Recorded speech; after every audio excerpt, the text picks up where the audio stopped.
David Banner.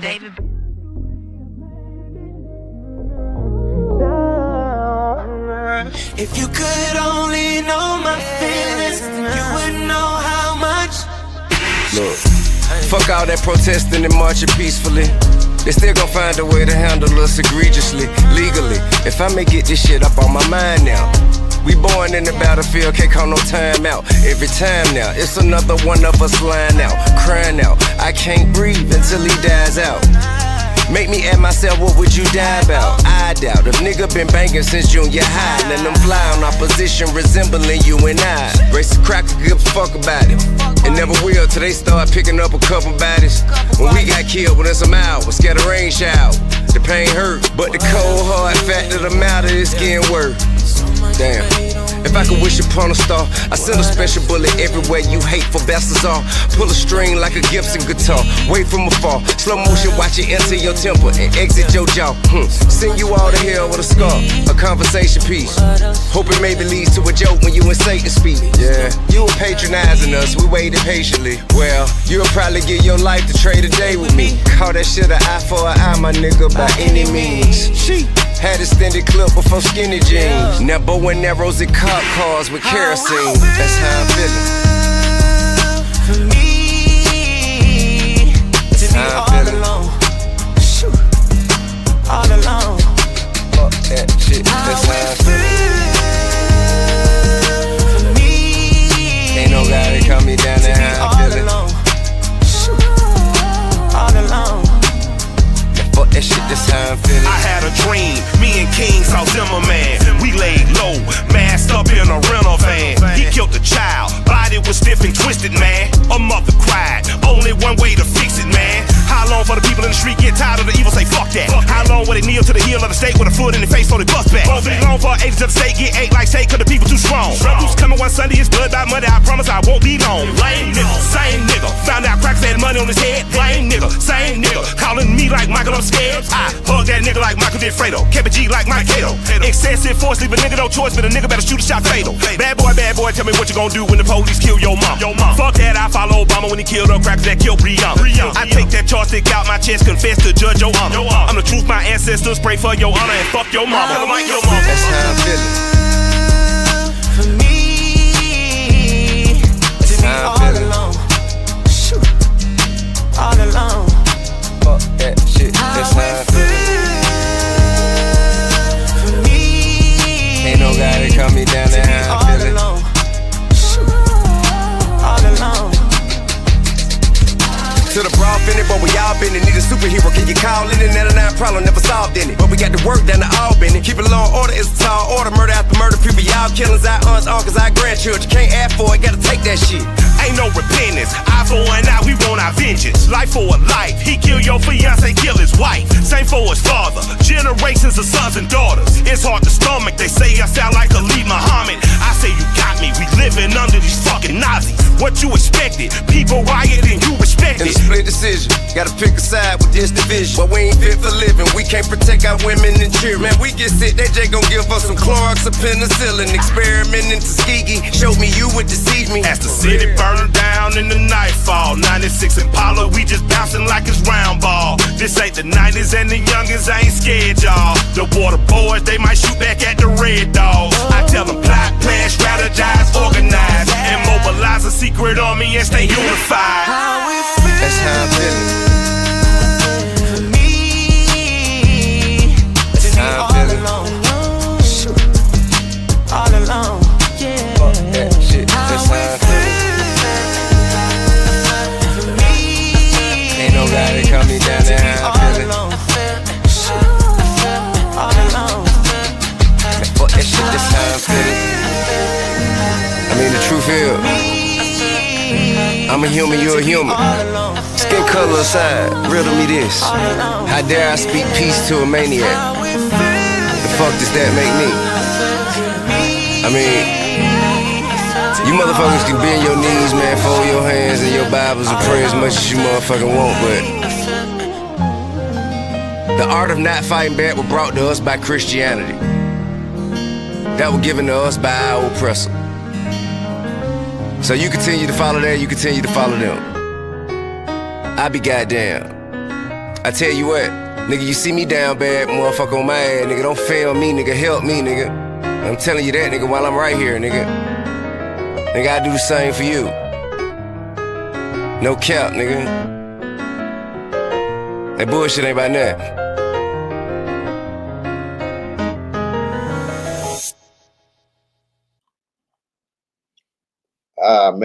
Man, what's happening? What's happening?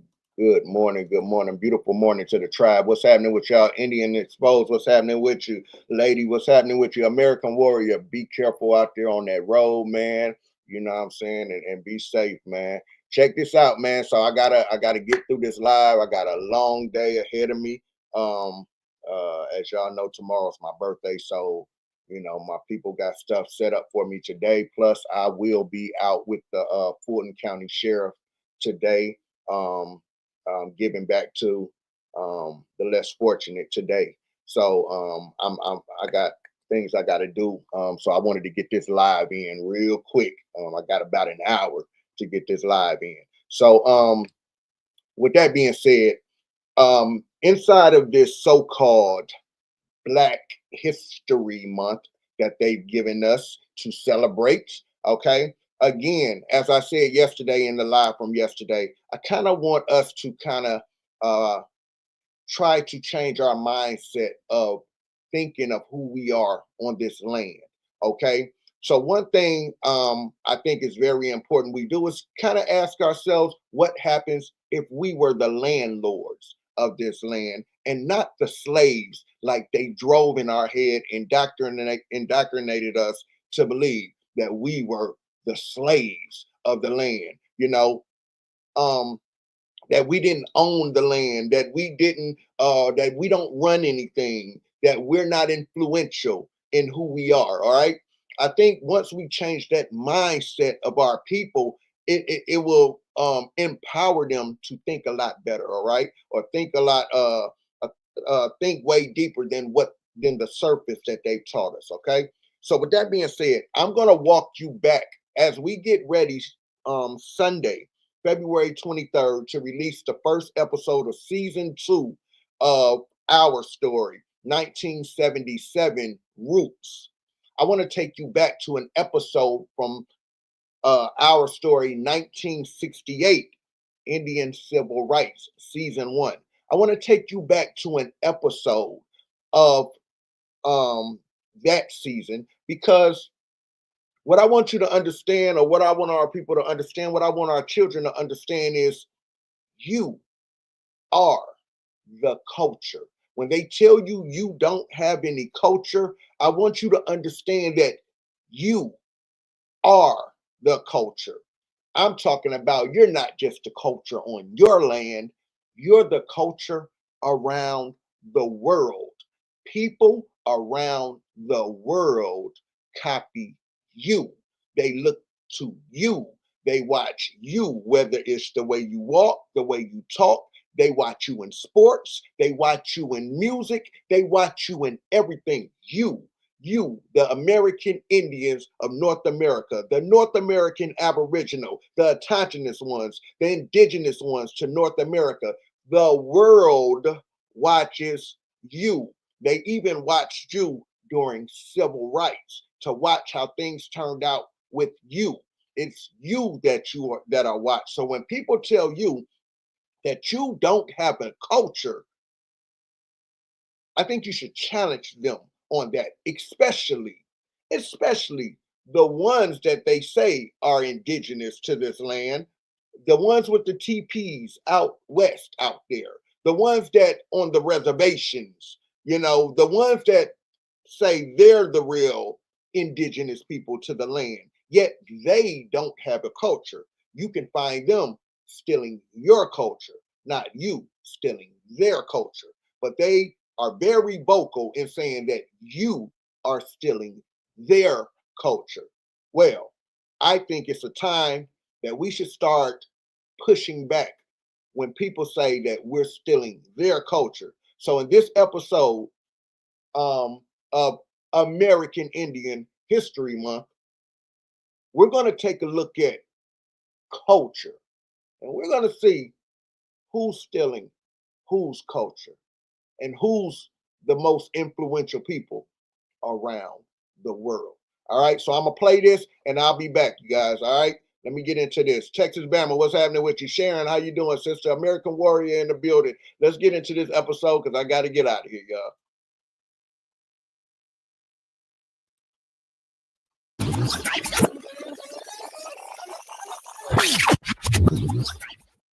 This program contains subject matter and language that may be disturbing to some viewers. Viewer discretion is advised.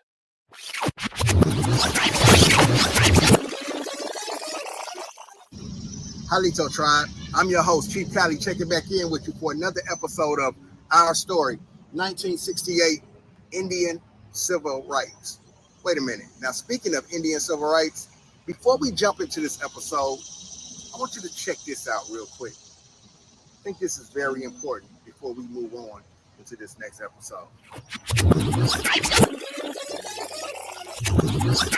In 1897, the Smithsonian Institute's Bureau of American Ethnology wrote in its annual report that, and I quote, "The blood of the Southern Negro is unquestionably Indian," end quote.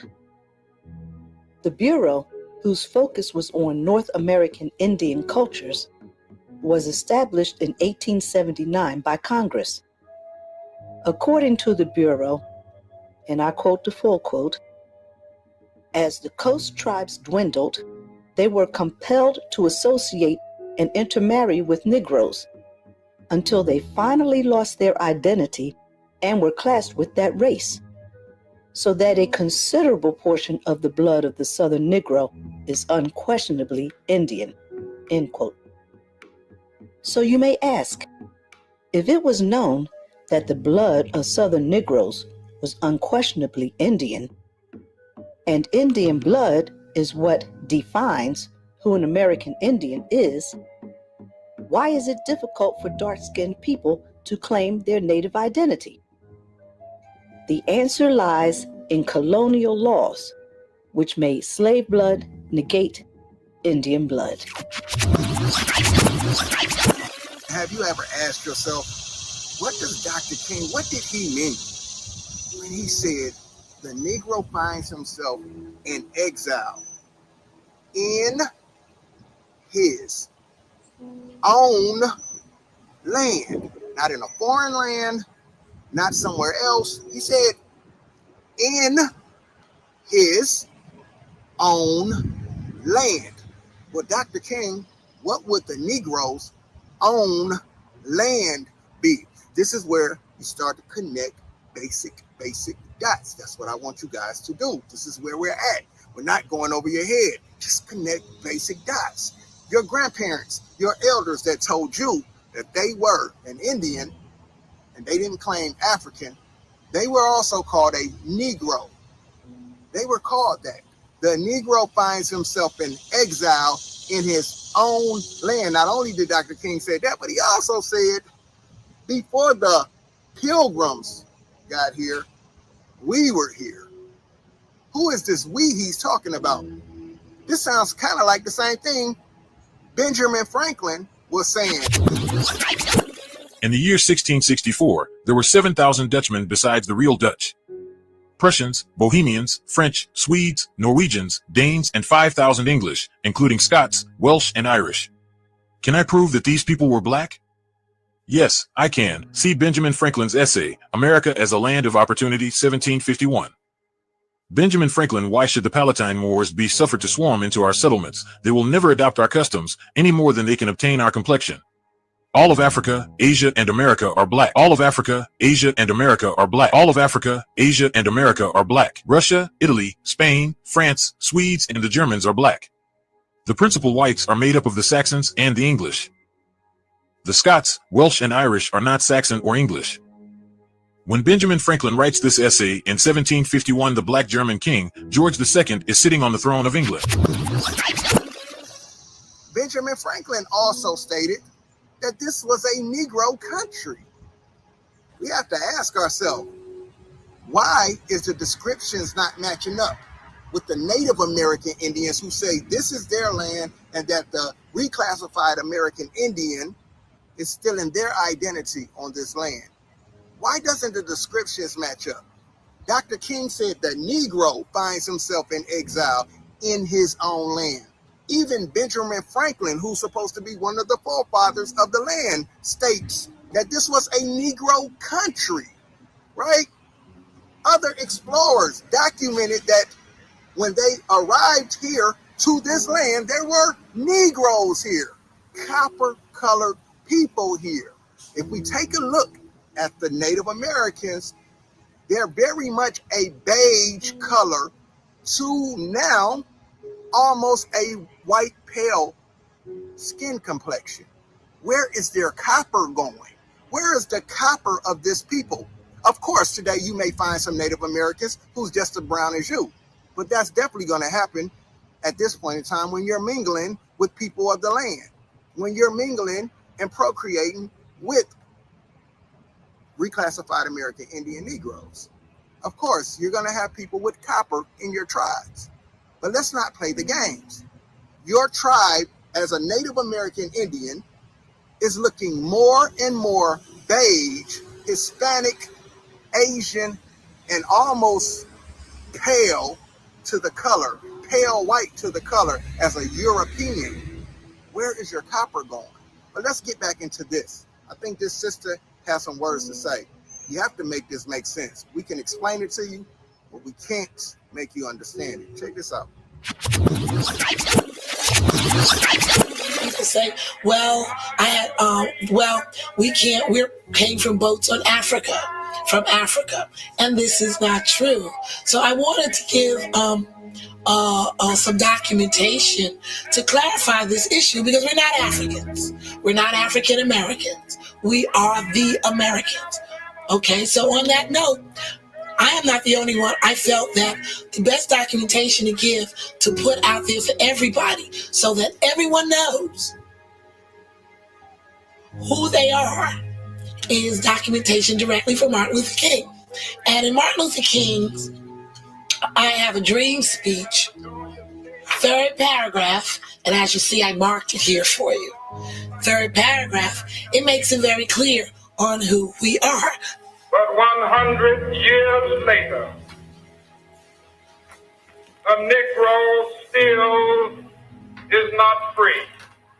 But 100 years later, the Negro is not free. 100 years later, the life of the Negro is still sadly crippled by the manacles of segregation and the chains of discrimination. 100 years later, the life of the Negro is still sadly crippled by the manacles of segregation and the chains of discrimination. 100 years later, the Negro lives on a lonely island of poverty in the midst of a vast ocean of material prosperity. 100 years later, Negro lives on a lonely island of poverty in the midst of a vast ocean of material prosperity. 100 years later, the Negro is still languished in the corners of American society and finds himself an exile in his own land. 100 years later,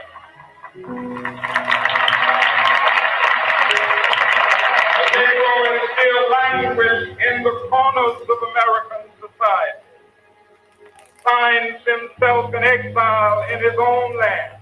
Now, of course, if it's his land, it's also who? Her land. Women are the ones who create the races. All nations are created from the wombs of the women of their species. So, Martin Luther King didn't say exile in Africa or as a captive in a foreign land. He didn't say as an African living in a land. He said exile. And as people, we are still living and being considered a nation in exile within a nation.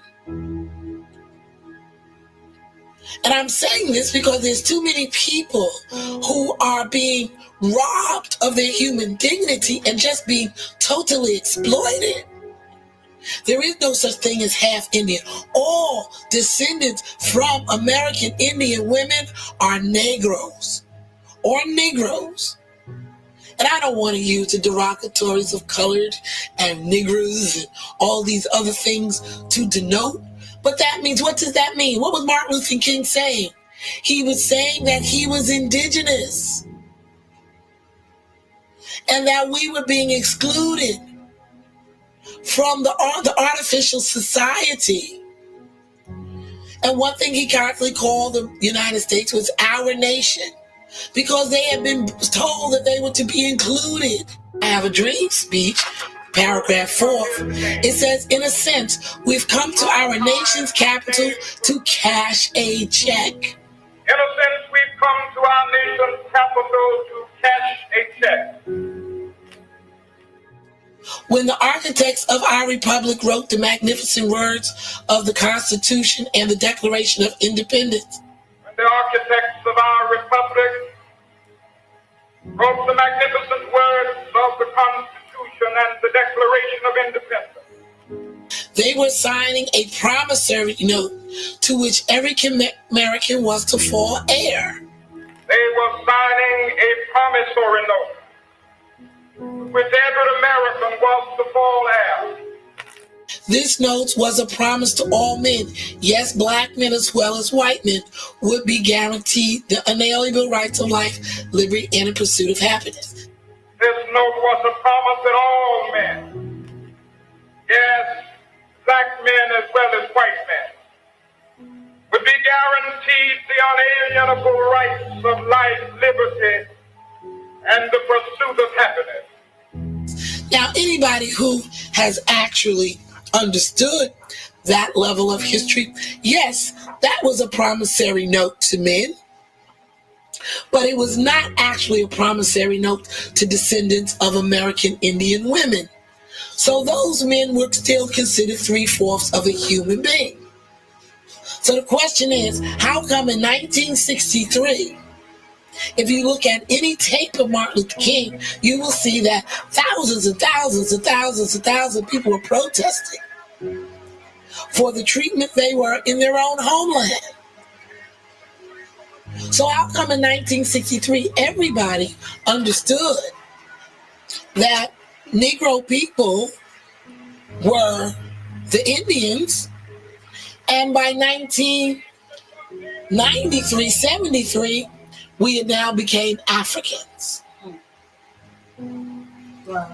Okay, so there's been a defrauding going on here. But the question we should be asking, why are we changing our name? And who's influencing us to adopt an artificial identity? Now, I understand that African word may have been a suggested political word. But to change our ethnic identity to African, where did this agenda come from? Well, the agenda actually goes back all the way to the 1890s, in which our own beloved, that many black historians call to Frederick Douglass, made a comment about. And I tell people to refer to Frederick Douglass, The Folly of Colonialization, in which Frederick Douglass says it is a proposition to colonize the colored people of America in Africa. What does that mean? It means that they want to make the indigenous American people defraud themselves and move voluntarily into Africa. Now, what would that consist of? That means that you would come there and invade another group people's land, who, under the ideology that you have an inherited right to a land you don't belong to. How many of us here, the DNA BS, Gates, we got DNA, he got DNA to somewhere in Africa. Oprah promoting a school in Africa, but yet she doesn't promote anything here in America. We just have to return to our nature. Now, how to do that takes education. But the Foundation for Indigenous Americans has already started to set the groundwork for all Negro descendants to register so that they can be counted as Indigenous Americans. It's not hard. It's a simple step. Anybody, especially anybody born after 1950.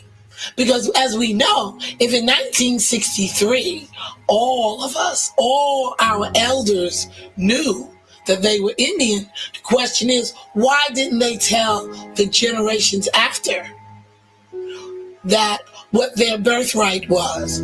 Even though we may not like what has become of what our ancestors left us, it's up to every generation in their truth to make a stand and make a change. But we don't have a right to deny the future generations the inheritance of life given to them because of the mistakes of our ancestors in the past. We need to take stock in who we are. Now, why haven't we taken stock? Because we haven't taken a moment as a people to understand why we are being oppressed. Oppression always goes down. But I think now that we're in the belly of the beast, it's time for us to understand our story. And the greatest legacy we have is our heritage. All Black American people are the American Indians, period. And the racial identity of all Indians is brown skin with beautiful curly hair from every level of wavy to the curliest of curl, from the lightest of cream to the bluest of black, to the broadest of nose and the fullest of lip, to the Asian Iric eyes. That is who we are. That is our ethnicity. And as you see, you look at this beautiful sister. She's 10,000 years old, found right here in America. All right? She is one of us. Think about it. I know this sister, her descendant who looks just like her, living today in Atlanta, Georgia. So it's just to show that we've been in America for thousands upon thousands of years. And our ancestors have made tremendous contributions to America. And there's no reason why we shouldn't be standing in our truth. Especially sisters, because there's a very propaganda to beat sisters and disrespect them for their right to be mothers. Why is that? And this is a form of genocide. All of these things are a form of genocide. So if anyone tells anyone that they are not indigenous, then you bring them back to Martin Luther King. Because Martin Luther King represented indigenous people on his homeland as an indigenous American man. We are not Black Americans. We are indigenous Americans. And America is us. Free at last, free at last. Thank God Almighty.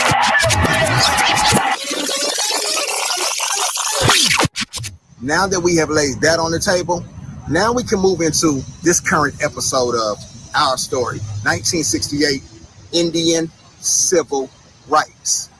Now check this out. This is where it's finna get good. This is about to get very interesting as we take this season on out. In this episode, we're gonna deal with culture. Anywhere you go around the world, a people's culture will tell you all about them. The way they live, the way they speak, the foods they eat, the way they dance, the music they have, all of it. It will tell you about their culture. You can recognize a people by their culture. So this is what we're going to do. We've been trying to distinguish or help you guys understand as we distinguish the Native American Indian from the reclassified American Indian Negro in North America.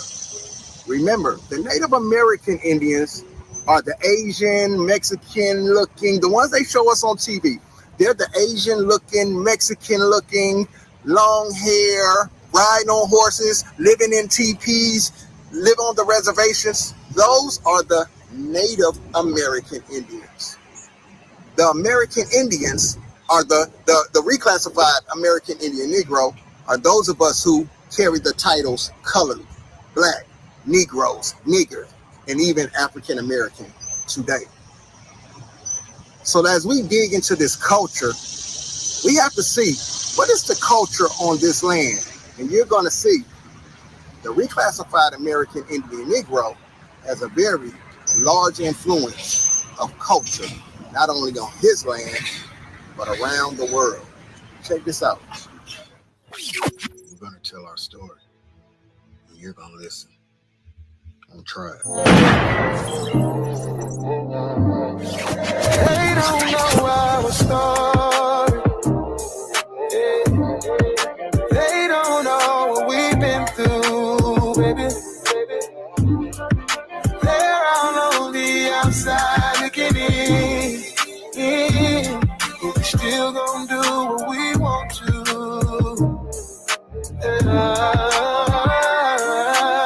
Touching conversations. A bunch of apologizing and explaining. But we live and we learn. Hey, I bet they ain't think that we would make it, but we overcame it. This shit ain't nothing to play with. Family over everything is still the same shit, and I wouldn't trade it for nothing. Nah, we've been through hell and back, but we're still standing on our team. Hey, you know how we do it, we go all in. Yeah, it's us over everybody. I when it's trouble in paradise, those and motherfuckers wanna hear about it. Let's be clear about it. We don't make decisions based on their opinions. We can't expect, nor can we make them see the vision, as long as we know the business. Cause they don't know our story. They don't know what we've been through, baby. They're all on the outside looking in. But we still gonna do what we want to.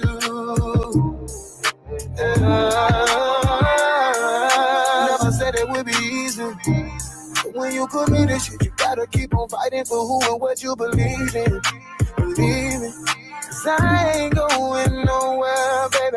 I'll be here to the end of time. Take no chances, I won't jeopardize. No, I won't. Cause true love only happens once. I know. God damn it, I'm sorry. I gotta stop this and give a shout out to my sister checking in, the original Copper Empress. Hobart, sister, what's happening with you? It's so great to see you in the chat. It's so great to see you. I had to stop that one for you. Empress Hobart is in this episode. All right. So, wow. It's great to see you, sister. I hope everything is going good with you. This is who we call Auntie over here in the Indian community. Shout out to you, Empress Hobart. Shout out to everybody checking in, though. But, yeah, I miss you, Empress Hobart. I miss you, sis.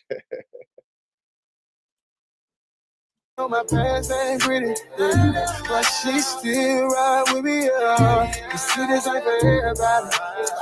Shout out to Slim Bull too checking in. And by the way, y'all, make sure y'all go over to the Our Story channel.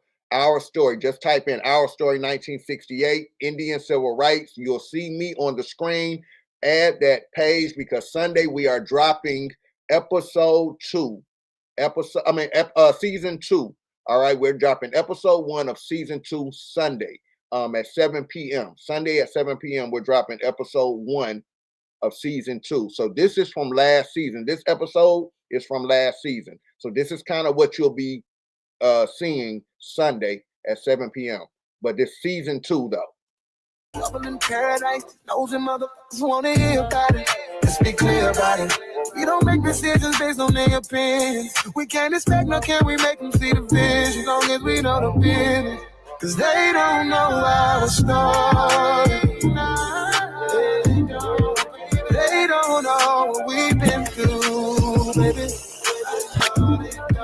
They're all on the outside looking in.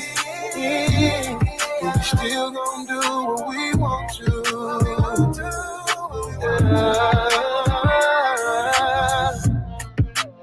This is what we are faced with.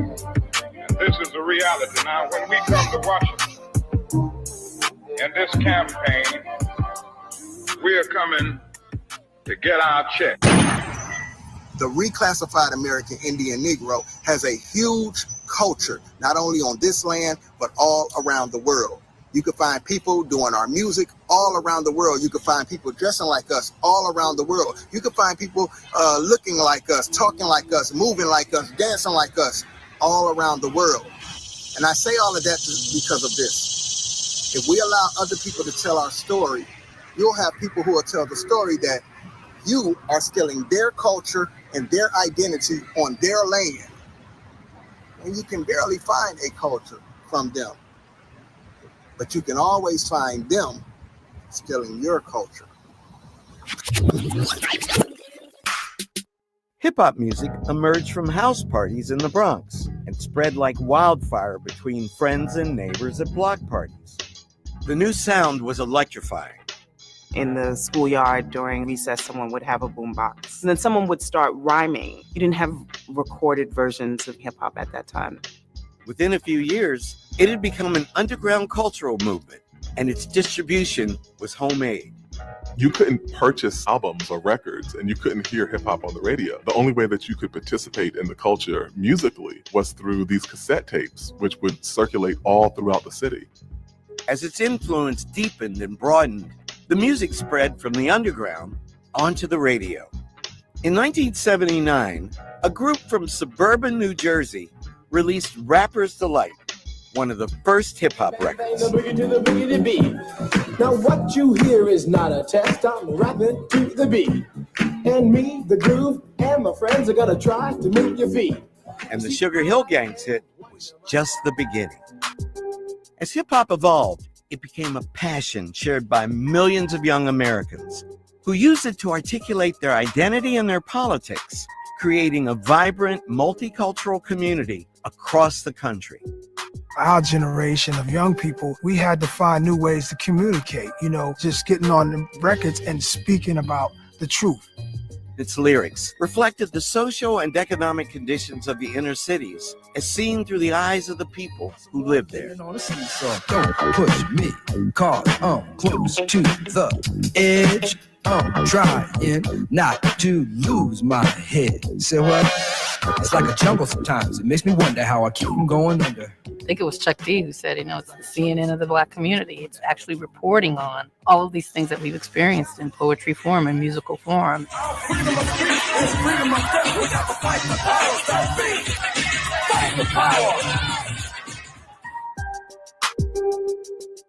In 2017, hip-hop surpassed rock as America's #1 stream genre for the first time ever. Decades after its birth, hip-hop has grown from its underground origins in the Bronx to become one of the most popular genres of music throughout the world.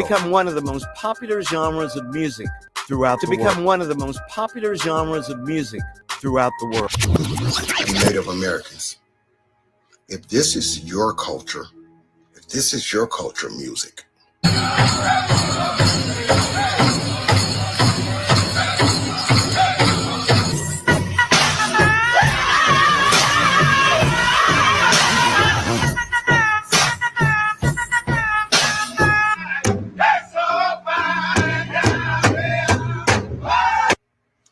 and if hip-hop started on this land by Black people,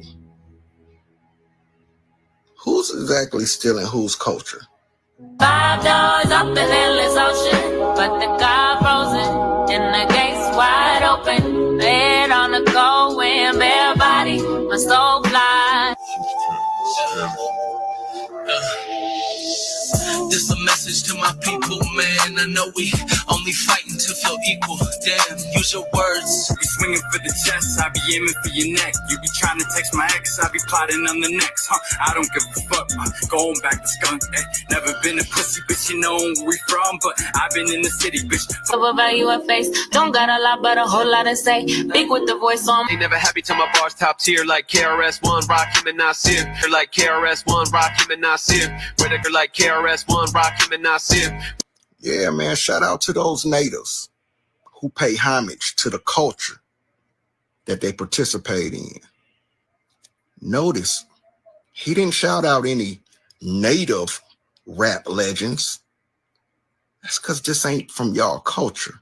He made sure to pay homage, though, to the rap legends of Black culture, music. Shout out to y'all, though. Shout out to y'all.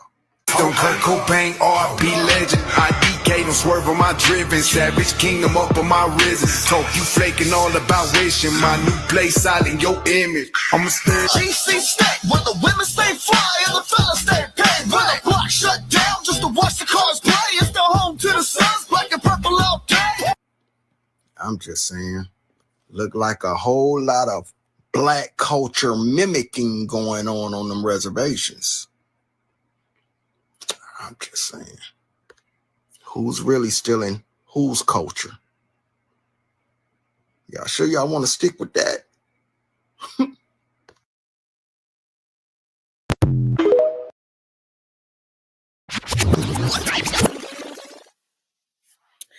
Okay, when it comes to culture, you can definitely tell there's a big difference in our culture. We have singers. We have a lot of gifted people when it comes to our people. We have bands. You don't see us 30 people beating on a drum and yelling.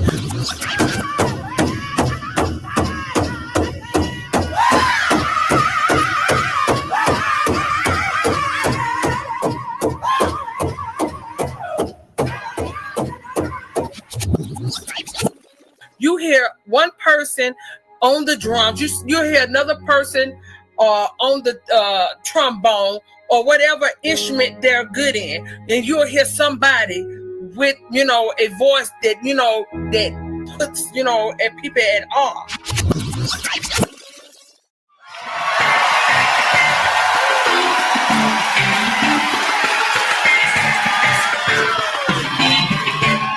Legendary Cyril Noble, ladies and gentlemen. Cyril Noble. We're gonna do it like Paul McCall said, y'all. Do you wanna funk it up? Do you wanna funk it up? Come on, step. Do you wanna funk it up? Do you wanna funk it up? All night long. Do you wanna funk it up? Do you wanna funk it up? Do it down in New Orleans. Do you wanna funk it up? Do you wanna funk it up? Everybody sing, come on here. On the fire, sing everybody now. On the fire, who better holler? Come on, y'all. On the fire, Big T Johnny. On the fire, listen. Down in New Orleans, the lucky is dead. He would have deal, y'all, for the 50 gin. Don't you know, one do the morning. I said a little bit of wine. If that do, yes it did, yeah. Put down and down. Come on up. It's just the morning. Hey, Lord, you from the morning. Hey, now. To Mama Big Chief Daddy. Hey, Mama, on the fire. Hey, come on, shut it down. Swamp water running through my veins. Now the Mississippi River can't be tamed. I hold my hero in the middle of the night. In the night now, 6-1 rule, uptown ruler, doing it right. And I like your fire. Come on, it back. Hey, I'm in another now. Hey, Lord, yeah. You and your boy. Hey, now, Lord. I'm talking about my big G down there. When it comes to dance, you can come to New Orleans and there's something that we call second lining. You can tell that was studied and tried to be copied. You can, when you go to California, it's crip walking in California. When you go to every place has their own, what we call down here, footwork. Every place has their footwork. It's very much so imitated, but it cannot be duplicated. And it can't be like, if you don't have that soul in you, that if you're not that original, you're not gonna, it's not gonna click for you. So when it comes to culture, our people kept up when it comes to culture with the music. We are, as far as gifts are concerned, when it comes to music, we can play any instrument, and that's because of the vibrations of instrument. When people start to understand what music is, that's the reason it resonates with us, because we are music. Like, as a people, we vibrate on that frequency. So as far as culture go, when it comes to music, there is everywhere in the world is emulating American Indian music. It's no other music that's being emulated. They are getting American Indians to write their music. They're getting American Indians to perform their music. It doesn't matter if it's country, it doesn't matter if it's rock, all of that comes from the core American Indian music, and then it branched off and created all of those other genres. But if we're gonna talk about culture, you gotta talk about music, and specifically American Indian music, the innovator of all music. The moment popular music is introduced, you're starting to hear the influence of Black American music on mainstream culture. Gospel and blues were the earliest Black folk music forms in the U.S., one sacred and one secular. Gospel music mostly consisted of spirituals and call and response songs.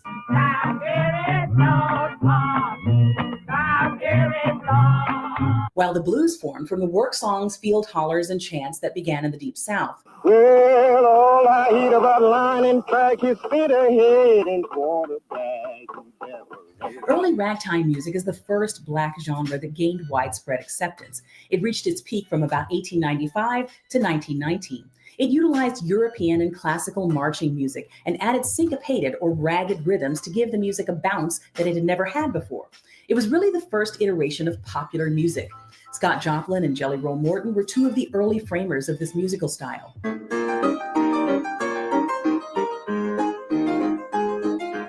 From ragtime came the Harlem Stride piano players like James P. Johnson and Fats Waller.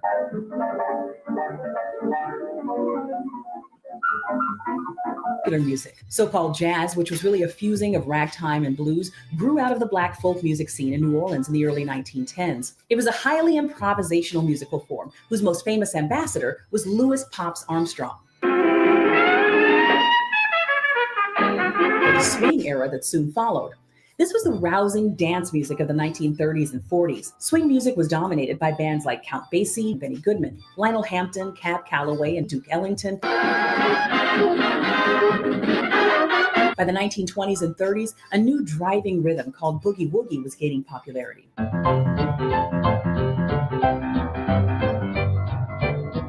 This form of upbeat blues was thought to have begun as early as the 1870s, since many of the musicians who played this music would have intense jam sessions while train hopping on the Texas Western Railroad. It earned the name Fast Western. A popular theory is that the pulsating bass lines in boogie woogie music were meant to emulate the sound of an oncoming train. Just listen.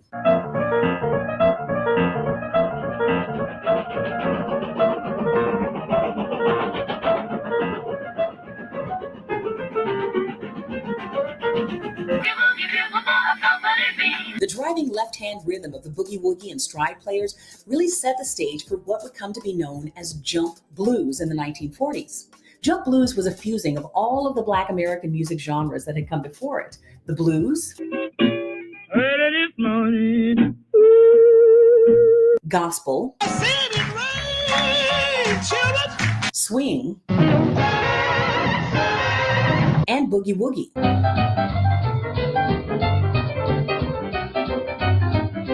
If you really listen to jump blues, all of the elements of what rock and roll would become were there. This is where you start to hear the shuffle drum pattern, combined with a 12-bar blues chord progression. Yes, I'm telling you people, she's something fine that you really ought to see. The superstars of the jump blues era were folks like Louis Jordan,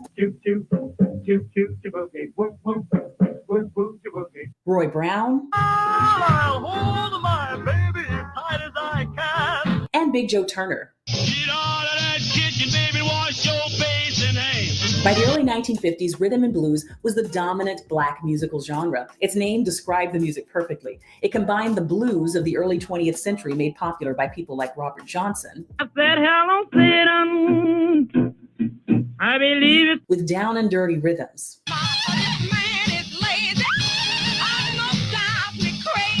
Rhythm and blues was often referred to as race music and was deemed unsuitable to be played on pop radio, where it could have reached a much wider audience. But white folks were getting wind of this music, and industry executives were taking notice. Sam Phillips, who was the first person to record Elvis Presley in the early 50s, famously said, "If I could find a white boy who could sing like a Black man, I'd make $1 million."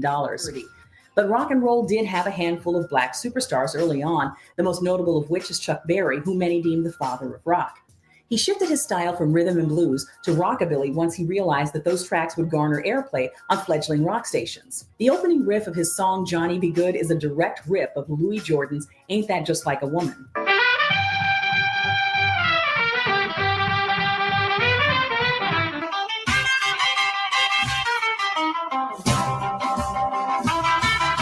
Little Richard, who is known as one of the architects of rock and roll, was another important exception.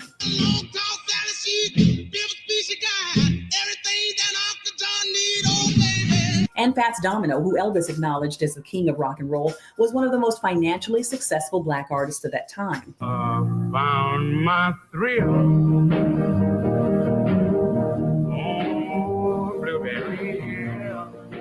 But rock and roll has largely been the music of young white men. Names like Jerry Lee Lewis, Bill Haley, the Everly Brothers, and Buddy Holly dominated the Billboard charts. And for the most part, it remains a largely white genre to this day.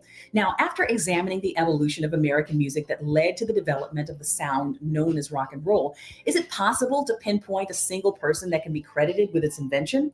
Trying to identify the moment when rock and roll came into being is tantamount to trying to decide when the night becomes the day. Is there a singular moment, a single person that represents the line of demarcation between rock and everything that came before it? Well, I would posit that there actually is, and his name is Louis Jordan.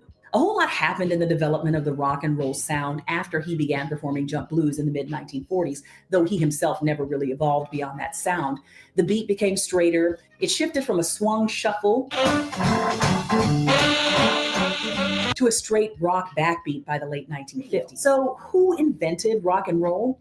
Rock and roll is, at its core, a byproduct of the Black American experience, up to and including the appropriation of its essence. The fact that it was influenced and infiltrated from without is itself a marker of the lived experience of Black people in the U.S. We have never existed in this country without the concern for the infiltration and exploitation of our art. Black struggle invented rock and roll.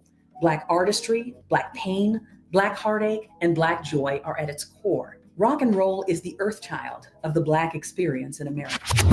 Saying that we don't have a culture is beyond me the most ignorant thing that anyone could possibly let come out of their mouth. American Indian culture is all culture, literally across the country. Anything when you tell me you hear a hip hop song or a rap song, R&B song, blues song, that's our people. We're the originators of it. Rock and roll, we're the originators of it. Everything, any type of musical, anything that's us, not anyone else. Unless it's a ukulele in it, like if it's any type of rhythm or soul or anything. If you ever turned on a song and you heard your mama say, "That's my jam, turn that up." It's Indian. It's an Indian doing that song. It's not nobody else. It couldn't be nobody else. We are the people who are of the land. We are entrenched with Mother Earth's heartbeat. Like we know how to put it together to make it right. Our culture rules the world. It runs the world. Everything. It's to say we don't have a culture, what? We run the world. So many different avenues. Our sisters, hairstyles, fingernails, the way they dress. Now they're imitating their curves now. Like it's everything. The way we dress, our men dress, or the way we are tattoo ourselves, the way we do our hair, like we are culture. You could tell the difference when you come to our powwow / family reunions, because it's what it is, a family reunion. You will see our people line dance. You will hear somebody, over there hitting the note, singing. That's what we do. That's our culture. If you go to their powwows, you hear like a whole lot of them bamming on a drum. It just one beat, bam, and somebody just start yelling and yelling and yelling. That's not our culture. That's never been our culture. You don't go to our churches and see that going on. You'll hear somebody on the tambourine, and you'll hear somebody hitting a note. That's our culture. You would know our culture when you see our culture. You'll hear them say, "Oh, we're erasing them," or "We're trying to take their culture." No, ma'am. No, ma'am. You could definitely see that we have bands.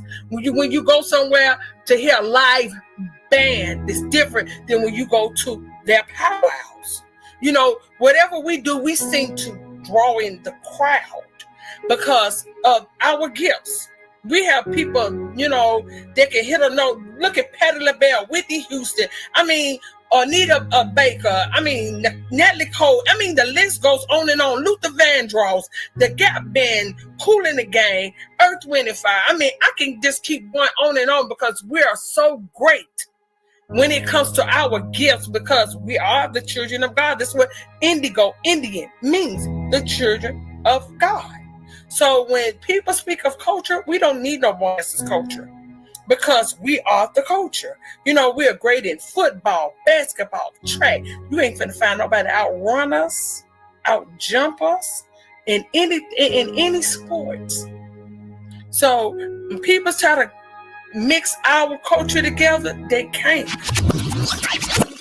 Now, when we say black culture, it's a bit misleading. What the hell is black culture? It's just as diverse as any other culture. Think about it like this. Nobody would argue that Chinese, Japanese, and Koreans are all the same because they share Asian ancestry. That would be foolish.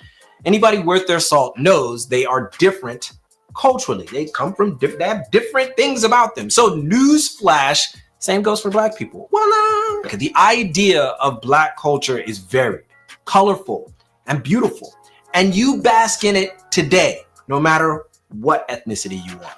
From jazz to rock and roll, R&B, blues, hip hop, athletics, comedy, dance, activism, the styles, the uncanny ability to remix anything, the slang, the way with words, the food, the hairstyles, the talent, the speeches, the indomitable will to survive by any means necessary. Black culture, particularly in America, is strong, vibrant, and global, which makes it American culture. And if you are an American of any stripe, creed, or color, you should be freaking proud. You really should. From Allen Iverson's cornrows and Muhammad Ali's mouth to Florence Griffin Joyner's nails and Michael Jordan sneakers, black culture's influence on sports has been undeniable. Many have frowned upon the idea that African-American athletes have had a knack for breaking quote-unquote tradition. However, when the barrier to entry to a vast majority of sports was a wall held together by racism, segregation, and discrimination, tradition was defined through a lens that lacked color. Some still hang on to those traditional views of how sports are supposed to be played. But as black athletes continue to have a dominant presence in so many sports, it's only right that our culture comes along with it. Allen Iverson introduced braids and tattoos to the NBA, and they called him a thug. Hell, they even implemented a dress code to put a stop on his cultural influence. Today, NBA players from various backgrounds celebrate their ink and embrace unique hairstyles. They all owe something to AI.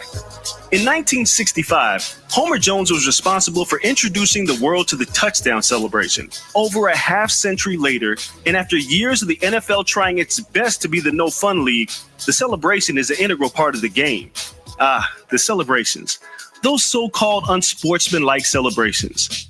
Serena Williams' sea-walk, the Icky Shuffle, Deion Sanders' high-stepping, Tiger Woods' fist pump. Shall we go on? In baseball, Ken Griffey Jr. epitomized cool in the 90s, and Tim Anderson has brought that swagger in the 2000s, punctuated by his legendary walk-off home run. Michigan's Fab Five were responsible for baggy shorts and black socks. Michael Jordan made the bald head iconic. And the sneakers? Forget about it. If your sport is bland, rest assured that the Black community will give it some much-needed seasoning. Gabby Douglas, Simone Biles, and UCLA gymnasts Sofina DeJesus and Nia Dennis spiced up their floor routines with the implementation of hip-hop and R&B, while the legendary Stuart Scott introduced hip-hop catchphrases to the lexicon of the sporting world. Oh yeah! Simply put, Black excellence is everywhere. And if any of this upsets you, it shouldn't. Because whether you like it or not, Black culture is, in fact, American culture. Listen, the importance of Black American culture can't be understated or swept under the rug for convenience. It is American culture through and through. Again, deal with it. Because you're going to see our greatness stand out wherever we at. Wherever we go, people know who we are. So in order for people to be running right here talking about we taking people coaches, then how? Because if it wasn't for us in America, you wouldn't have no entertainment. You wouldn't have any of these things. You would have, from R&B to blues to country. All these things came from our ancestors. And this was way before anybody even came here. We was already carrying a tune. Nobody taught us how to sing. These are gifts from the indigenous people of America. So make no mistake, we're not mixing a culture. We know our culture, and that's their culture. I find it very interesting every time I hear a Native American tell the world, the reclassified American Indian Negro, we're stealing their identity and we're stealing their culture on the land. Where are the Native Americans originally from? Previous genetic work have suggested that the ancestors of Native Americans split from Siberians and East Asians about 25,000 years ago, perhaps when they entered the now mostly drowned landmass of Thuringia, which bridged the Russian Far East in North America. Where exactly is Siberia even located at? Let's find out. Let's take a look.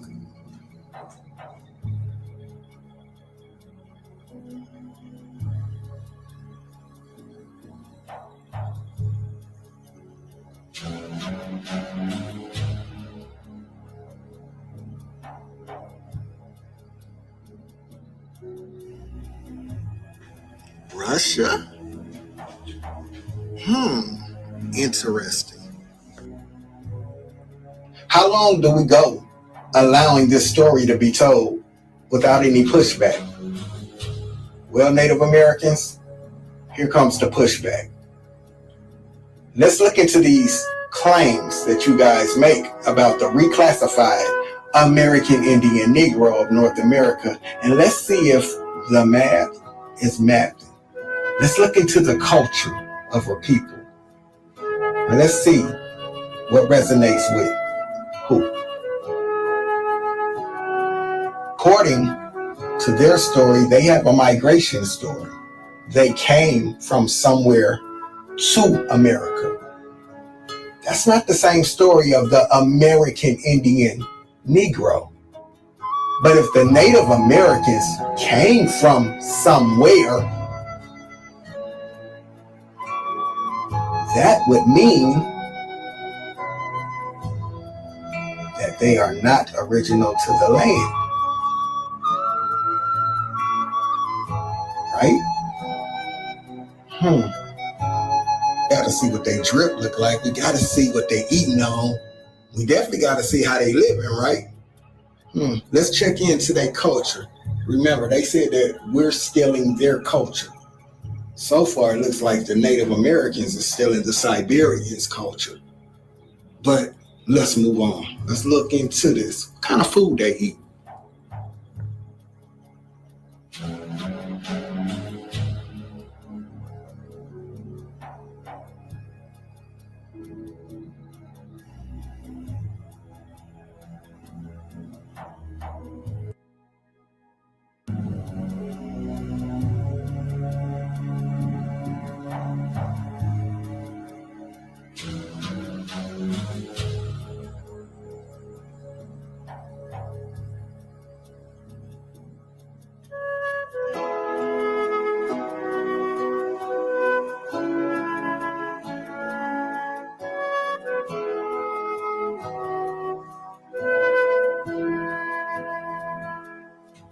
Whoa, now what a coinky dink here, tribe.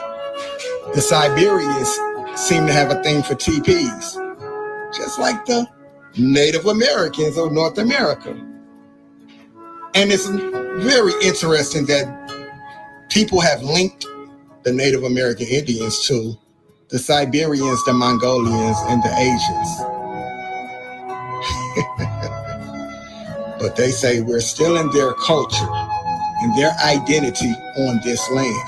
This isn't looking so good right now, Native Americans. It's not looking good. Americans so far seem to have a very strong resemblance in culture to the Siberians. But let's continue. So what we're doing right now, tribe, is we're walking very slow through these claims of us stealing the Native Americans' identity on the land and their culture. Now, real quick, I want to jump in here. Again, they say we're stealing their culture. They say that they're the indigenous people of the land and we're stealing their culture. I don't know anything about teepees. Never been in a teepee, never came from a teepee, but it's very interesting that the Native Americans' culture resembles a lot of the Siberian culture. Over in Russia, Siberians come from teepees.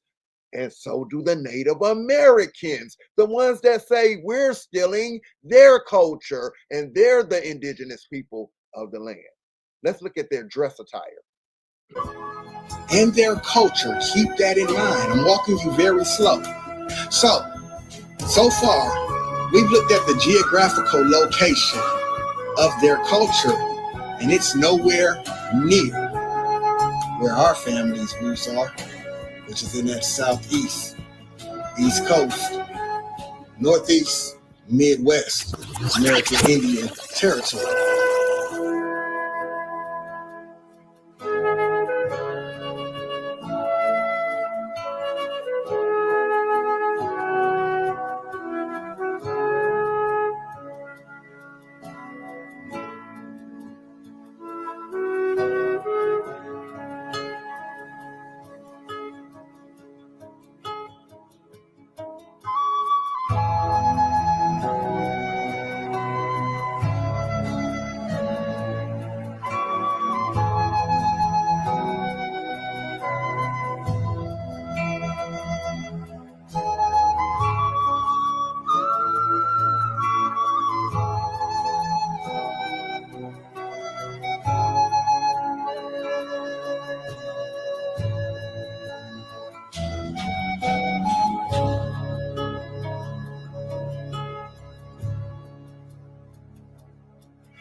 Don't these people from Mongolia look a whole lot like the Native American Indians, the ones on the reservations with the teepees, the ones that say that they're the real Indians on the land, the ones that tell the reclassified American Indian Negro that we need to take DNA tests? Just pay attention.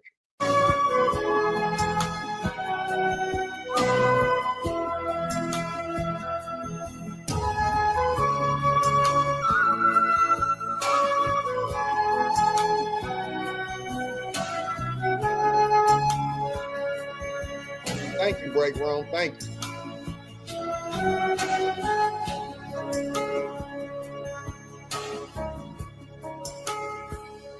Let's look at the Mongolian food. Does this resonate with the food you eat on this land?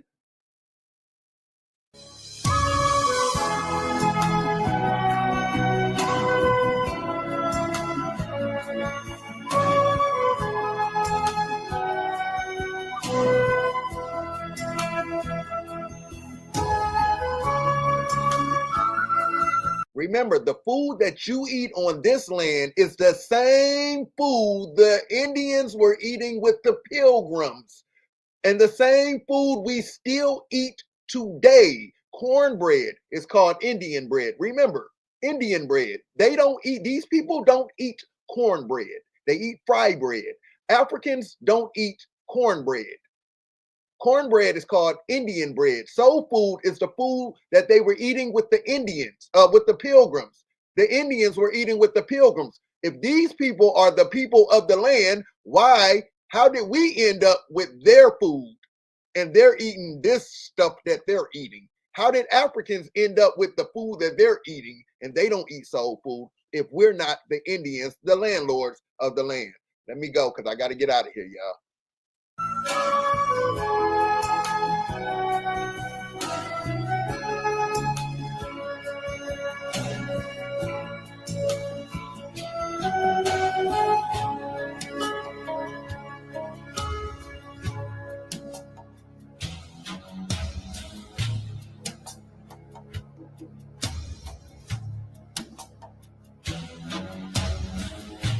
Shout out to Slim Bull. Yes, sir. We took our time with this.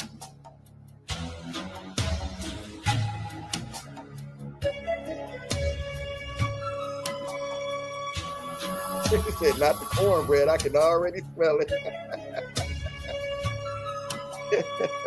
Cornbread is our culture, aka Indian bread.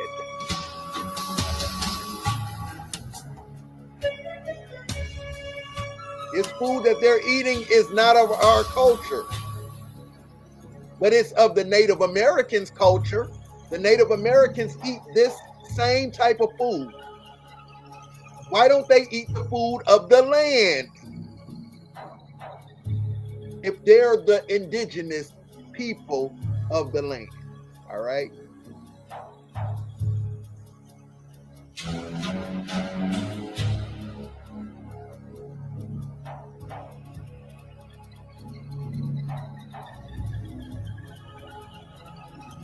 We just have to make things make sense. That's all. Let's look at the way they live.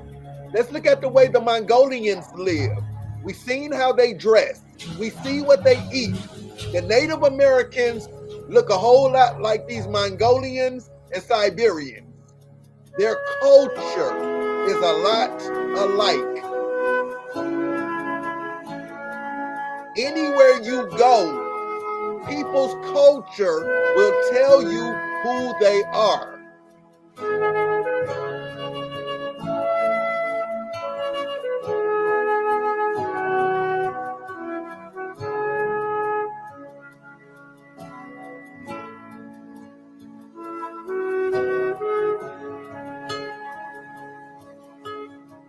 Culture is very important.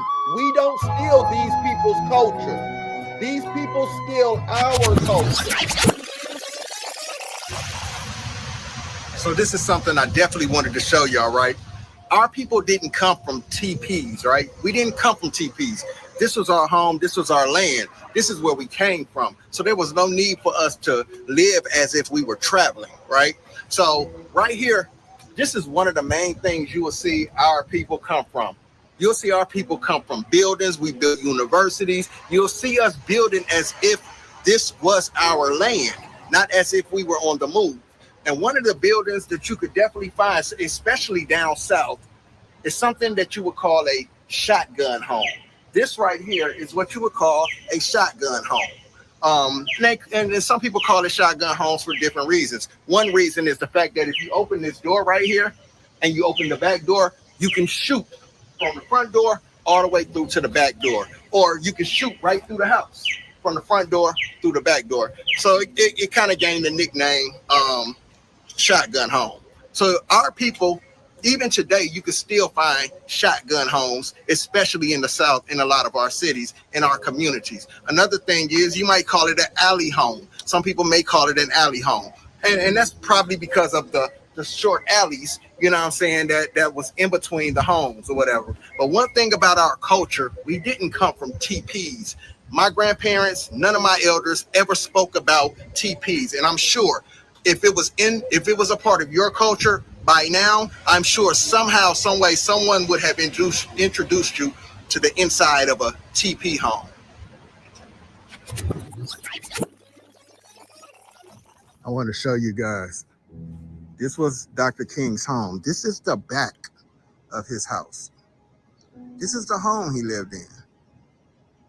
Remember, I told you he lived in the middle of poverty and wealthy, right on his street. Poor black folks at the bottom of the street in shotgun homes. Then he had rich white folks at the top of the street in regular homes. This was the back of his house. Look how big this house is.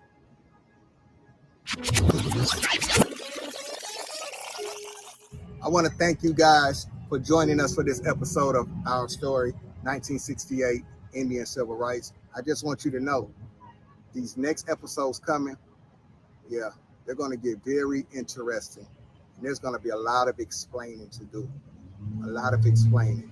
So, my Native American friends who claim that us, the reclassified American Indian Negro, are still in your culture, we've got some explaining to do coming up. No beef, but there's got to be some explaining. We got to give y'all some pushback on this information. And boy, is that pushback coming. My Pan-African, pro-black brothers and sisters, you guys just have a seat over here. We'll see you in season 2. We're going to deal with a lot of your information also. Peace.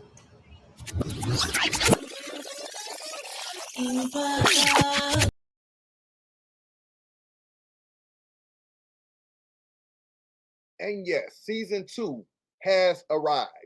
Season 2 has arrived, family. We're getting ready to go into season 2 of our story, 1977 Roots. So my Pan-African brothers and sisters, my FBA brothers and sisters, oh, y'all have a seat right over here because this is your season. We dealt with the Native Americans in season 1.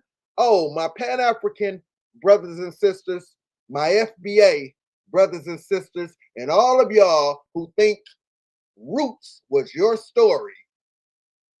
Yeah. Y'all have a seat because we're getting ready to dig into y'all in season 2. Season 2 airing this Sunday, February 23rd, 7 p.m. over on the Our Story channel. Y'all make sure y'all check out the Our Story channel. Subscribe to the Our Story channel. We're starting season 2, February 23rd, this Sunday at 7 p.m. This is my birthday weekend. We're going in. We're going in for my birthday, all right? So we're starting. Hey, I might drop 2 episodes. Sunday. I don't know. It just depends on how I'm feeling right now. But we're definitely going to drop 1, all right? So with that being said, I just wanted y'all to think a little different, man. Stop always thinking that you were the slave of the land and start to make things make sense. It's very important for us to tell our story and stop letting people tell you your story. Happy American Indian History Month, people. Peace. Yeah, Indians, niggas, say. Yep. Wild Indian, yeah. Hey V, line them up. I'm a wild Indian, you know I go crazy. Ain't really Indian, that boy fugazi. I just keep it player, you can never play me. You got an ass so fat, girl, let's make a baby. And another one. Then I'm back to the trap, I'm trying to double some. She a bad woke chick and I love her tongue. We some jurisdiction boys, we some 101s. Look, don't compare me to no Martin dog, I'm like Malcolm X. Die by our freedom, we'll leave a crack and stretch. Round of applause, boy, you know we clapping checks. Chucky dog, child's play, yeah, nigga, that's what's next. Open up the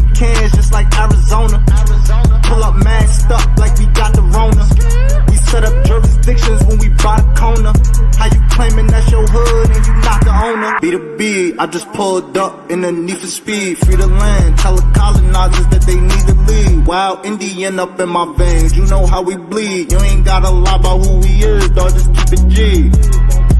We at war, we can't keep the peace. Since we at war, gotta keep the peace. Whack a cone, then I meditate. Should I need to breathe? Keep a Olmec head when we slide, dog, cause we the shit.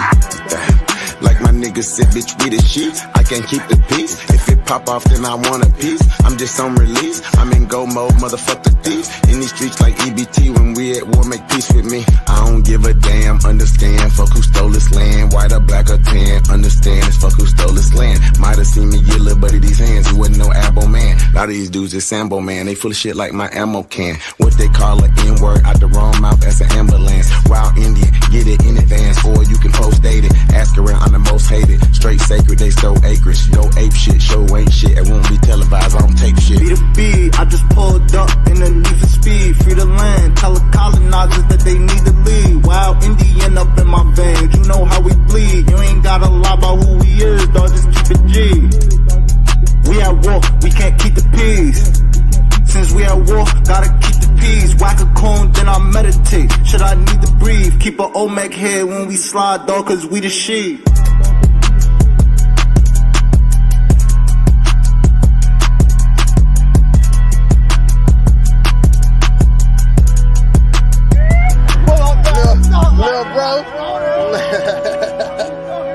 Little bro done pulled up. Yeah.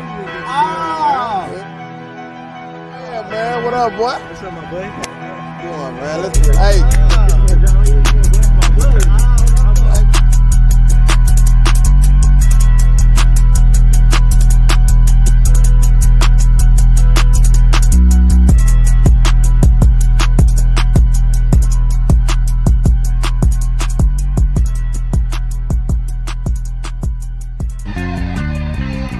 Dirty South, Southeast, Midwest, my piece. Up top, down deep, East Coast, Northeast. Copper skin, gold teeth, good green, good eats. Cornrows, roll neat, big mama, big chief. Still here, ain't gone, told lies, lied on. Done dirty, done wrong, Jim Crow shit, niggas ain't fold. Our land, our home, leave where? Ain't going. Big bricks, up north, down south, red soil. Real tears, real fears, cards stacked, cards hid, games played, snakes near, Covertail pro leaders got killed. Shotguns, big house, red clay, big mounds, cornbread, been fed, red bones, dark browns. This is for the tribes I know, copper tone strong, all my folks. Prisoners of war, identity, change name, gone land stole. This is for the home of the brave. This is for the land of the free. This is for them real Indians, past to the present, looking like me. This is for the tribes I know, copper tone strong, all my folks. Prisoners of war, identity, change name, gone land stole. This is for the home of the brave. This is for the land of the free. This is for them real landlords, past to the present, looking like me. Landlords, big and small, Seminoles, Chickasaws, Choctaws, Cherokees, all tribes in between. His story been wrong, our story getting told. No ships, no boats, been here, been home. TPs didn't own, out west didn't roam. Fried bread, hell no. Soul food, that's gold. Raw troops unfold, our stories rewrote. Our land, our home, leave where? Ain't going. This is for the tribes I know, copper tone strong, all my folks. Prisoners of war, identity, change name, gone land stole. This is for the home of the brave. This is for the land of the free. This is for them real Indians, past to the present, looking like me. This is for the tribes I know, copper tone strong, all my folks. Prisoners of war, identity, change name, gone land stole. This is for the home of the brave. This is for the land of the free. This is for them real landlords, past to